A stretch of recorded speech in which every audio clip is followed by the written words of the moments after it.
A Cold War rerun is on, this time against China. Political elites in the West are desperate for legitimacy as their attempts at tackling inequality and corruption come undone. General Sir Nick Carter told the Commons Defence Committee this week of an aggressive Russia and a new challenge of China. But the UK finds itself at the centre of a colossal credibility gap when considering its geopolitical ambitions and its capabilities. Quite simply, it is absurd to think that the UK could compete with China for influence in Africa, add to the cockstroking of the US presidential hopefuls in Asia, and act as a responsible guarantor of security between Russia and its Baltic and European neighbours. The aims are too broad and don't recognise the global Britain idea as a myth. Prestige and capability. That's the gap.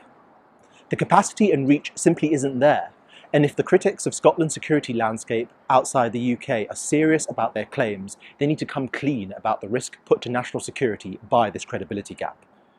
Take, for example, the High North, where Russia has strengthened its ability to deploy and project military power in the Arctic, and from it into the North Atlantic.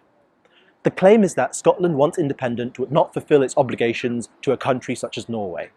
But how can this be claimed when the Defence Review is coming up and there are the threat of cuts and the denial of improvements that could safeguard our security?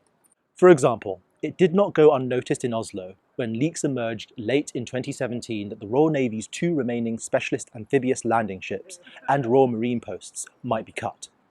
The politics of Westminster and the inability to question American-driven political logic means that a competing set of self-imposed global defence and security ambitions threaten to stretch UK capacity to breaking point. Arctic allies require a responsible ally, not distracted by security tensions that are the electioneering of political parties in Washington, by chasing dreams in Bahrain or the South China Sea.